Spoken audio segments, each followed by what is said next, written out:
Welcome to Channel 18 News. I'm Jim Rogers. Silver Springs police are asking for public assistance in finding the driver involved in a hit-and-run accident Monday night, according to Detective David Gilmore. The hit-and-run occurred shortly before 8 p.m. on Main Street in front of Dairy Queen. The victim was struck by what is described as a white Mustang. The vehicle may have possible damage on the driver's side. The victim was flown to Metroplex Hospital in serious but stable condition. Anyone with information regarding the vehicle or driver of the vehicle, call Silver Springs Police Department at 903-885-7602 or Crime Stoppers at 903-885-2020. Multiple signs of nervousness shown by a driver during a traffic stop Monday at the 138-mile marker on Interstate 30 led the Hopkins County deputy to seek consent to search the vehicle. The result of the search was 18 pounds of suspected methamphetamine, according to Hopkins County Sheriff Louis Tatum. The subject, whose name is not being released by the sheriff's office at this time, was arrested and charged with possession of a controlled substance, penalty group 1, more than 400 grams. The suspected street value of the narcotics values approximately $3.6 million. It was a night of honoring staff and preparing for the future for Silver Springs School Board. They also canceled the May 5th election. Only incumbents Kerry Wright and Jason Dietz have filed for election. Silver Springs School Board's March meeting began with a tribute to the late Charles McCauley, Fine Arts Director and High School Band Director, who died this week. Board President Lisa Tolliver spoke of his impact on staff and students. Board member Jason Dietz, who was present with band members during their class time, said students shared their many memories of McCauley. Board Vice President Robin Young said McCauley would have a lasting impact on students and all who knew him. Superintendent Michael Lamb said McCauley was not only a leader, but taught leadership to his students, instilling in them a pride in what they do. During public forum, Hopkins County Marine Corps League members Robert Goodman, Tommy Allison, and Gary Hall presented Harold Smithson and his students a plaque and picture, thanking Smithson for the 250-plus crosses that remember those who, from Hopkins County, died in military service. The crosses are placed near the Hopkins County Veterans Memorial each Memorial Day and Veterans Day. The Marine Corps League paid for the materials, but the students made the crosses. League members said the tribute to veterans adds to the memorial during the special days commemorating those who have served this country in the military. Lacey Reagan presented a video highlighting the Early Childhood Learning Center program. A video of students at the ECLC and other grade levels reading during the silent reading, reading to buddy, and reading centers with table and teacher were highlighted. She also noted the teacher collaboration on student performance as they work together to build reading strengths at various grade levels. In a program called Bubblegum, ECLC students are learning to read, spell, and write. Their reward for accomplishment is a mini bubblegum dispenser. Each board member and members of the media present received mini bubblegum dispensers. Early Childhood Learning Center has 151 readers, which is 49% of the student body.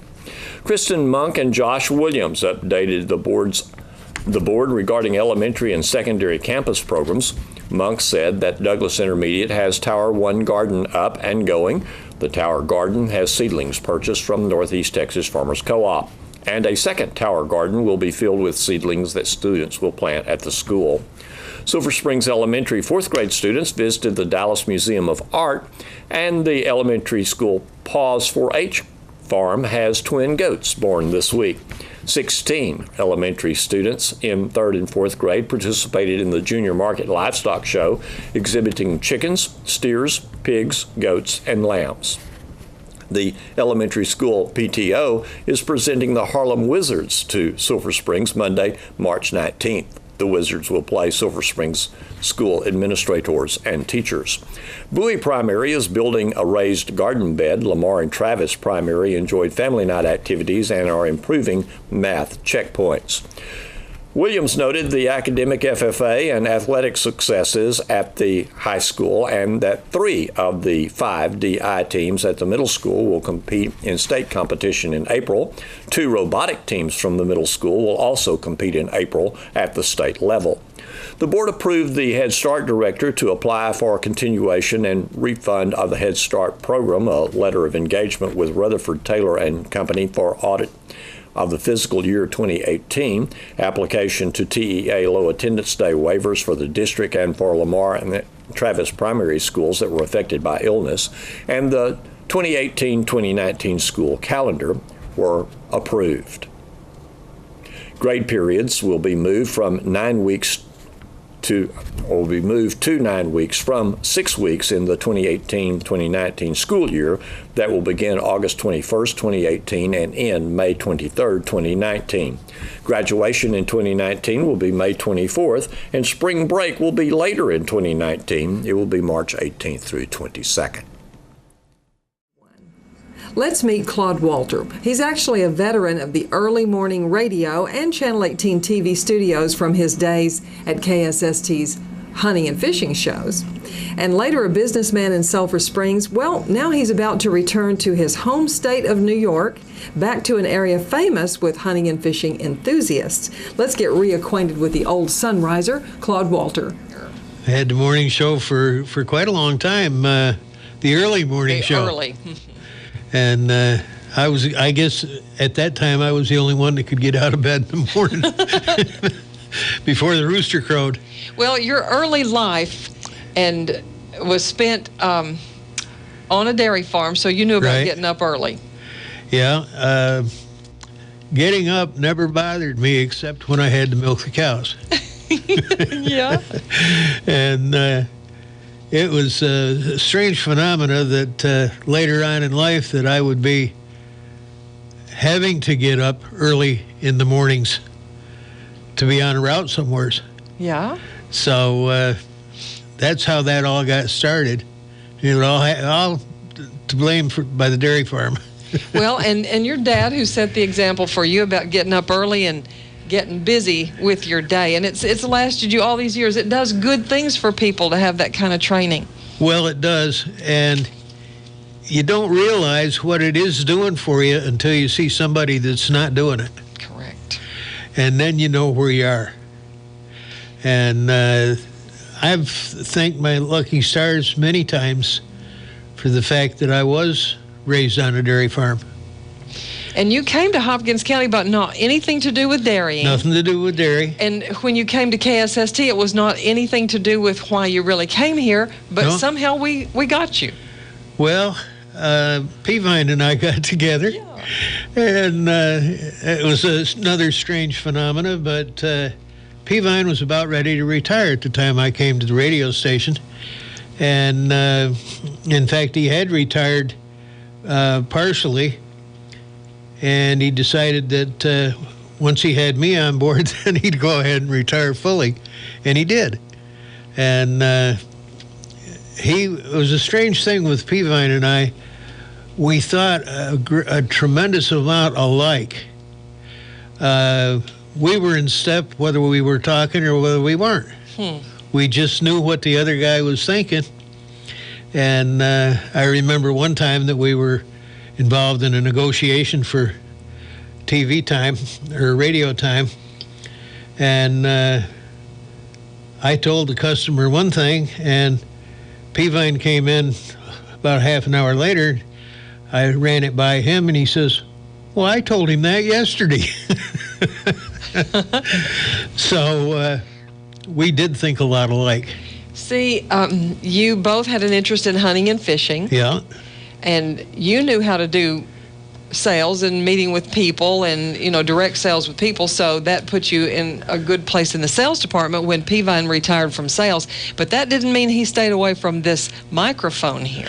No, he managed to get by the microphone a lot. So, no, he had his time at the microphone also. And he would never embarrass you. He would make a story that if you started it, he'd finish it in a light that was favorable to you. And that was something that you had to be around him to appreciate that. It was a good neighbor feeling. And Peavine, now, if anybody doesn't know who we're talking about, Peavine Pinion, I think he really came from the Picton area. Yeah. of Hopkins County, did. where he was raised. But he came to KSST when the station was downtown above, and the offices above on the west side of the square. He was at KSST before Bill Bradford because he came on as a musician. We had live music. I didn't know that. He played live music, and there was a three-piece that provided the music in between live times because we didn't have recorded music yet. Right. It existed, but we didn't have it here. So anyway, in the course of time, he went into sales and stayed with the station decades. That's who Peavine is. But his big love was hunting and fishing. And another thing that Peavine liked a lot were the student athletes in the various high schools around here. He was always promoting a game somewheres within the county. Yeah. And I thought that was pretty fantastic of him to do that on his own time. He did that. So there's a lot that went together with Peavine that a lot of people don't know. You also were paired up with Dwight Brune, I think, here in sales. Yeah, Dwight and I we worked probably a year together. Okay. And then he moved on. And I don't even know what has happened to Dwight. Well, he's very busy somewhere out there in Texas. I'm not sure just exactly where. Okay. We hear from him once in a great while. But there's a whole bunch of history connected with KSST, and I'm very happy that part of your life was in that, and I'm appreciative that I've gotten to do it as well. But your love for hunting and fishing has continued. Well, that's where it all got started. It was the love of hunting and fishing, and working with the students that were coming into the station and appearing on the air. I say appearing, that was radio. But, yeah, there were a lot of youngsters that were being introduced to hunting and fishing. And that was, of course, one of my first loves, and it fell right into place for me. Most recently, Claude and I have kind of gotten to talking again because we talk about geese. Yeah. If you hear geese or if you see geese or observe them, that seems to be a subject that intrigues me, and I don't know that much about it. Well, it does. It is intriguing. And I'm in the process of moving right now, and I'll be located on the edge of the Central Flyway, which hosts I don't know how many thousands of geese every year.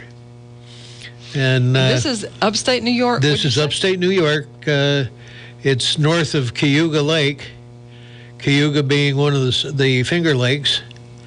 And there are thousands and thousands of geese that come in there and land and rest, and then they go out and glean the fields before they pick up and fly off somewhere else. There's a pattern of their migration that you can see even here as they come down to feed on wheat or whatever, then they continue going northward slowly as yeah, they do. that forage comes in. Or they continue going south, depending on what time of year it is. Well, that's true. I'm thinking about this time of year. And then you always kind of studied this kind of thing, though, being outdoors as you were. Well, true. And the thing with geese is they have a pattern, and you can set your watch by them. They have a certain time that they fly off the roost in the morning. They have a certain time they fly back at night. And I've stood by the side of the road and watched the geese, and there'd be thousands of geese in the air. And at exactly 4:30, the geese were all gone. Now, where did they go? I don't know. But yeah, that's a phenomena with geese. And don't ever let people tell you that geese aren't good to eat. They are excellent. But you might have to prepare them a little differently than you might other Yeah, you do. The biggest thing you have to do is cook them on a rack so that the grease drips out of them. If you don't get the grease all out, you're going to have a greasy goose. Okay. And they're less than palatable.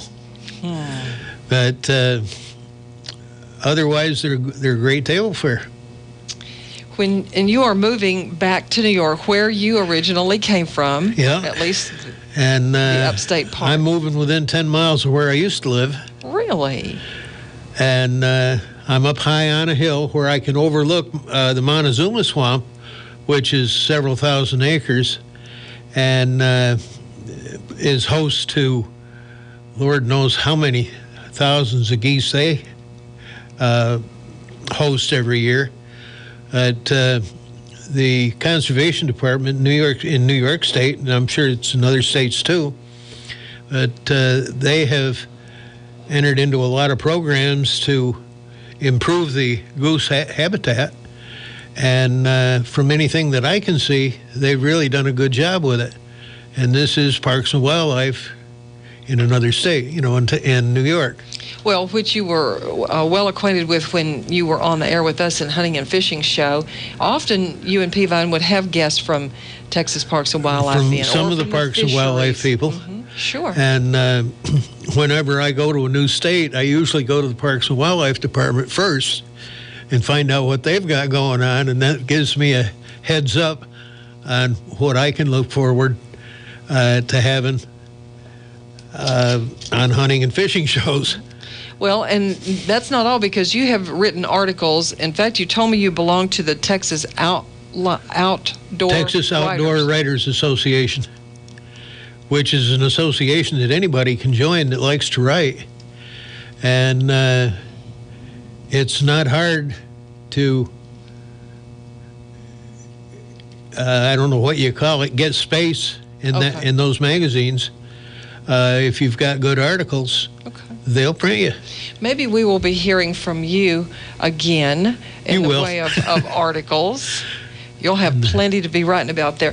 You, unfortunately, suffered a house fire, a traumatic thing for anybody when your home of 30 years is lost in a fire. Yeah, and I can tell you this. You don't want to have one. They're not fun, and they're expensive. Well, so that has precipitated your decision to move back to where your home is in New York, which you'd always talked about doing one day.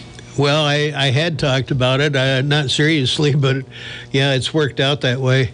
And the thing that's happened is that the move back has been precipitated by the fact that if I didn't move back, I would have to totally start over. And there's only so many starts you got. So you don't feel like a spring goose anymore? No.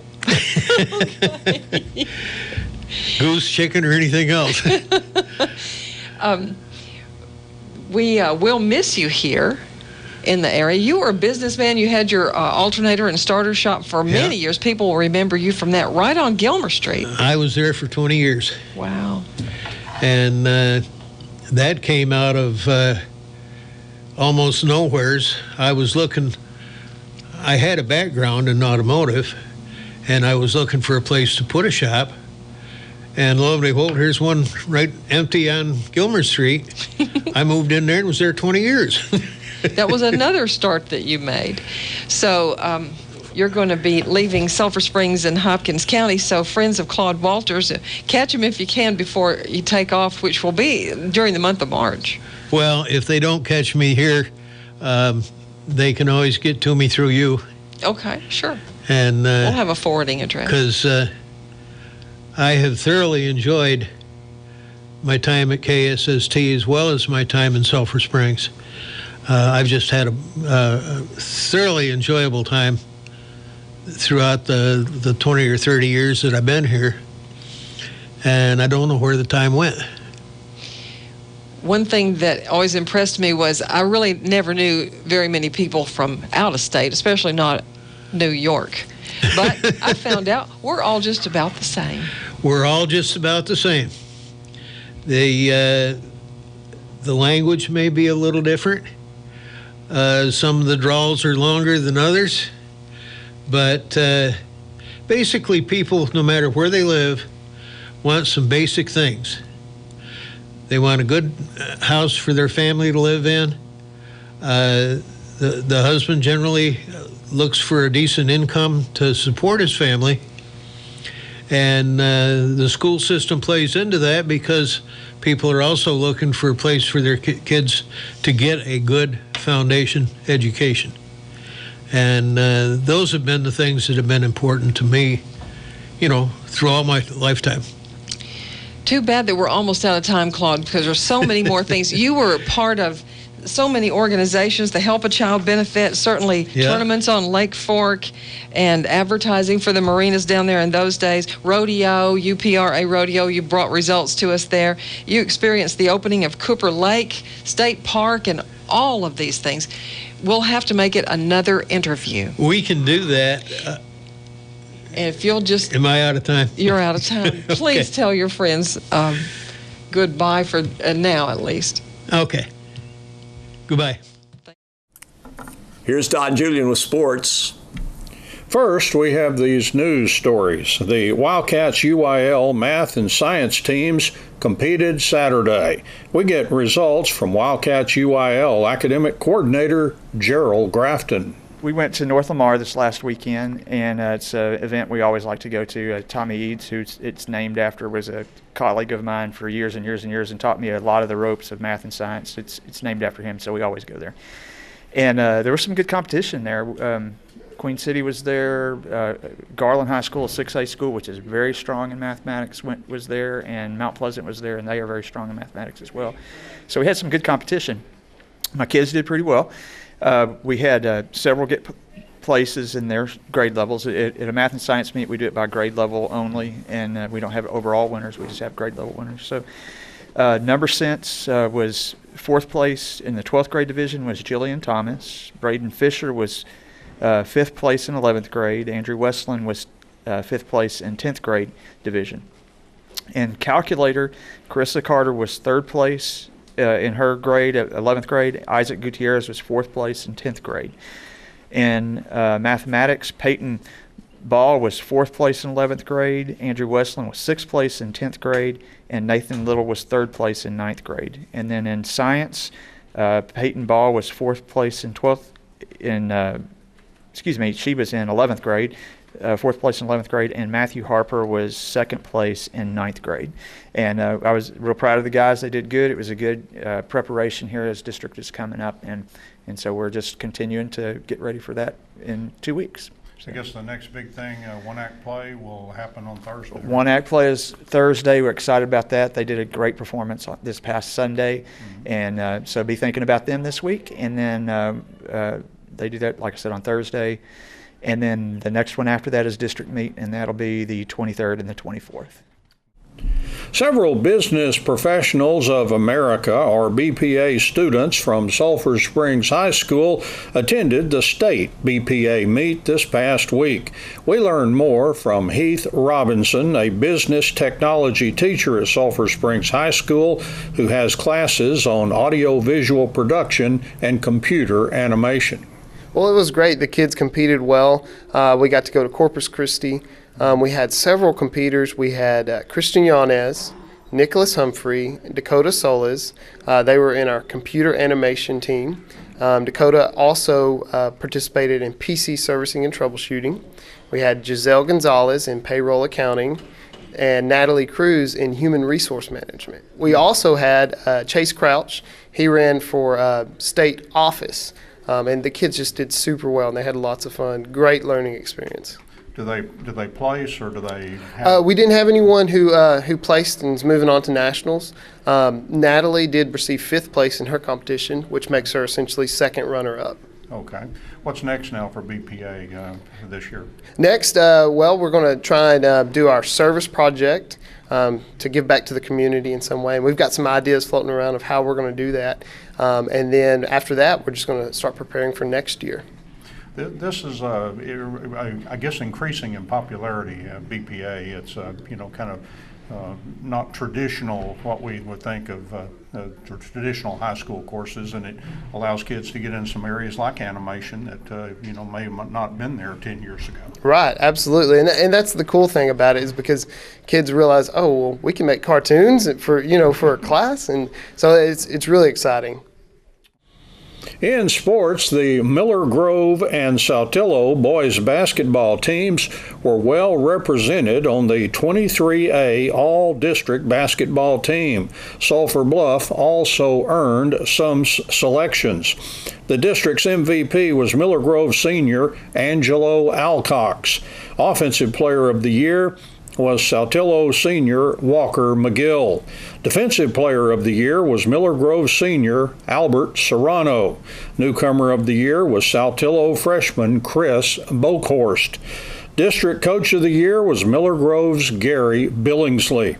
District first team selections included Sulphur Bluff senior Brennan Seymour, Saltillo seniors Trevor Moore and Lyle Bench, and Miller Grove senior Luke Brignan and Hornets junior Trayton Andre. Second team selections included Sulphur Bluff senior Isaac Foley, Saltillo senior Branson McGill, Saltillo junior Matt Gurley, and Miller Grove freshman Kobe Robertson and Miller Grove senior Jack McCoy. On the honorable mention list were Miller Grove juniors Grant Earp and Grant Sharp, and Sulphur Bluff seniors Joe Forshee and Turner South, and Saltillo junior Levi Hoover. Thanks for watching Channel 18 News. Have a great evening.